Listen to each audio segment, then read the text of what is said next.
Hi guys, and welcome to this episode of Mugenjuku on the Move. In today's episode we will be taking a look at masks.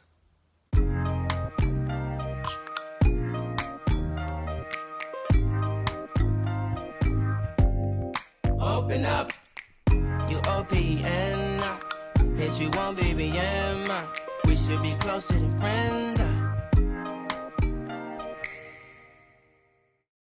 Hey everyone, so with the current situation of the coronavirus and hopefully things getting better, gradually we're starting to see dojos opening. So Mugenjuku in Kyoto has reopened as of this month.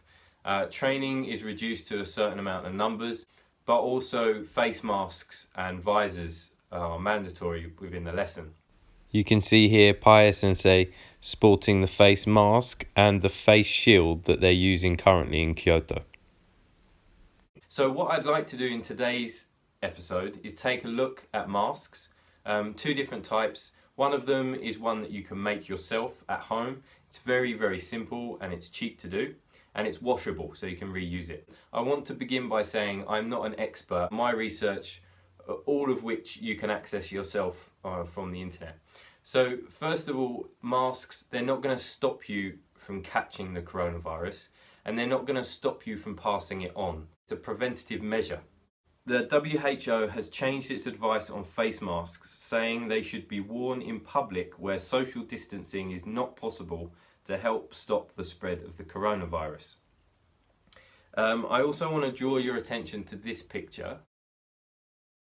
So this picture is from a Belgium/Dutch study, and as you can see it's of two people running. Now it's obviously a computer generated image, but this isn't a person coughing, this is a person breathing. So when they're breathing heavily from exercise, and the dots represent the moisture particles in the air that have come from the person in front's breath.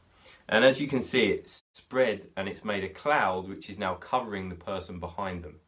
And the red dots show the larger particles which are more likely to carry the COVID-19 virus. But it just shows you, just from our breath, how much we can spread.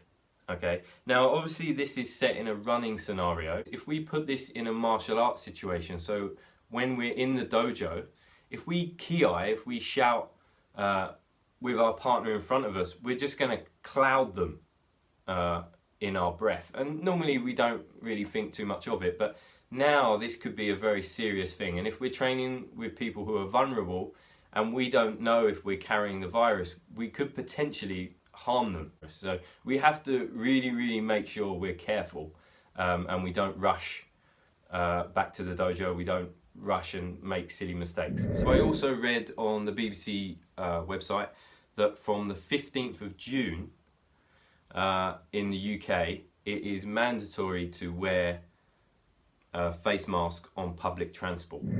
So let's have a look at some masks. Now everybody's probably seen these ones. Got it up. No, that's the right way up. This is your kind of typical medical mask, and there's various different places you can buy them for lots of different prices. You can also find now, for example, Adidas have designed their own mask. A lot of fashion brands are starting to bring out their own masks if you want to be fashionable. But I found, or my mum actually found, a video on the internet of a lady who made a mask very simply out of a t-shirt. And out of one t-shirt you can make 4 masks, or you have the possibility of making 4 masks. She has 3 different sizes, so there's one for adults and kids, and then kind of in between sizes. It doesn't require any stitching, and when it's done it will look like this. Now I've stitched mine. You can see in these pictures I've stitched it.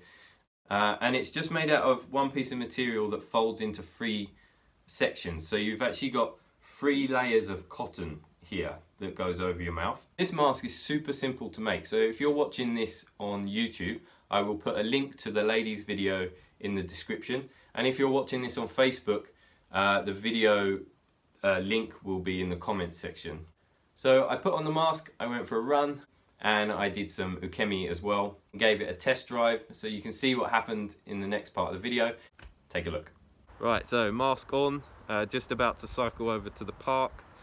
So far so good. It's very comfortable, it's very soft on the face, it's nice on the bridge of the nose.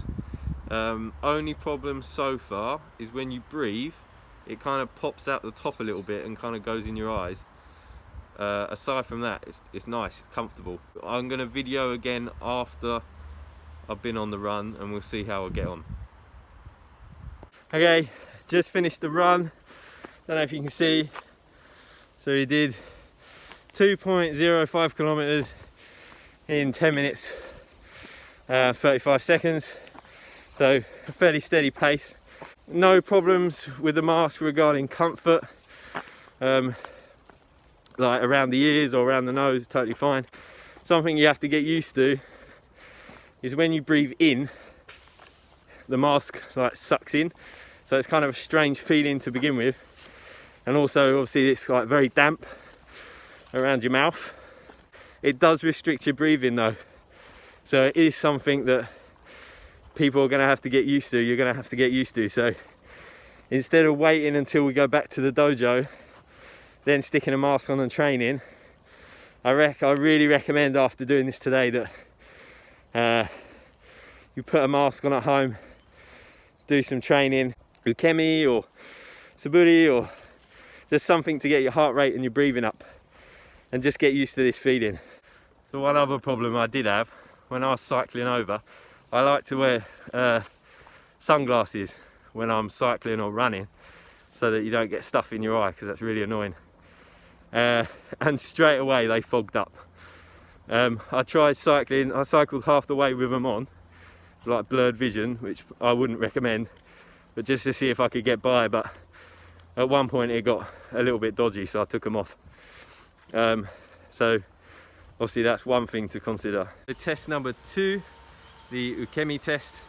I want to just make sure that it kind of stays on whilst rolling. I've actually double knotted it at the back.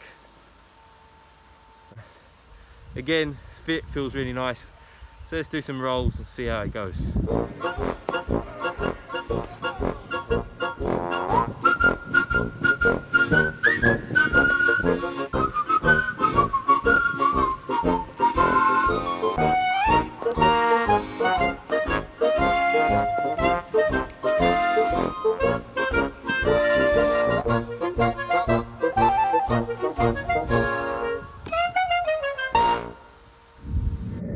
Okay, so as you can see from the video, no real issues with the mask while doing ukemi.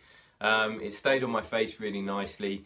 As you saw before, I did double knot it to make sure the knots didn't come undone, or if they got caught, for example, it's a lot more difficult for them to come undone. But as for the fit, it was nicely fitted around the face. It didn't move around, it didn't come up in front of my eyes, which is perfect. The only issue obviously is the slight restriction to your breathing, but that's why I recommend you put a mask on and train now and get used to it, so that when you go back to the dojo, there's no problem or no hindrance that's going to ruin your training when we get back. Okay, so that's it for today's video. I hope you found that useful. Good luck making your own masks or buying them, whichever you decide to do, and I look forward to seeing you all safe and well in the dojo. Don't forget, if you liked what you saw, please hit the subscribe button and the like button, and also the bell button. That will let you know when we upload the next video. Thanks again for tuning in to Mugenjuku on the Move, and we'll see you in the next video. Os.